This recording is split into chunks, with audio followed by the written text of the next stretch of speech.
Comme dit Dominique Bourg, vous pouvez ne pas vous intéresser à l'écologie, mais l'écologie, elle s'intéresse à vous. À partir du moment où on alimente l'obsession de faire croître l'économie sans se soucier de la biocapacité, celle-ci se dérègle et donc décroît rapidement. On est exactement ici à ce tipping point, là, à ce seuil de bascule. En ce moment, 2019-2020, ça y est, ça a commencé, ça s'accélère. Là encore, ça va prendre une forme d'exponentielle, mais dans la mauvaise direction. Et ça, c'est pas du tout le même avenir que ça. C'est le quatrième imaginaire d'avenir.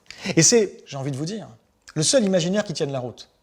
Celui-là n'a jamais tenu la route. Je comprends qu'on ait pu croire qu'on pourrait repousser la biocapacité pendant très longtemps, puisqu'on l'a fait beaucoup pendant des siècles, et même des millénaires, depuis le début de l'Holocène, en réalité depuis le début de l'agriculture, on n'a fait que ça. Sauf que là, ça s'accélère beaucoup. Et du coup, on s'est rapproché de la limite. Et donc je comprends qu'on puisse penser ça, qu'on puisse en tout cas vouloir le croire, mais c'est une croyance. C'est une croyance parce qu'on ne se rend pas compte, comme je l'ai dit, que la biocapacité, elle n'est pas là, elle est là. Et qu'on en est déjà là.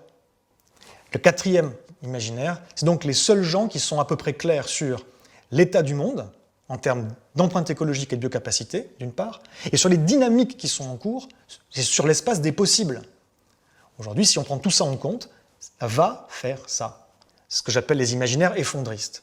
Peut-être qu'on va pouvoir réussir à faire que la courbe, la pente ne sera pas trop raide et elle sera gérable. Et du coup, on ne va pas trop détruire trop vite la biocapacité et peut-être même qu'on créera les conditions pour que celle-ci puisse remonter. Ou est-ce qu'on ne s'y prépare pas?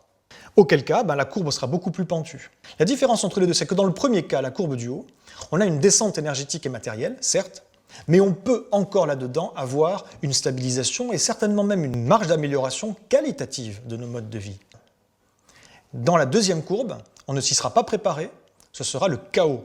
Il va y avoir des dévissages nets, et le fait que la pente soit trop pentue fait que ce n'est pas gérable. Donc ça devient des pénuries, de la panique, du chaos, de la violence, des violences. Même si tout le monde n'est pas violent, il y en aura. Voilà la grosse différence entre ces deux courbes. Tout se joue donc là.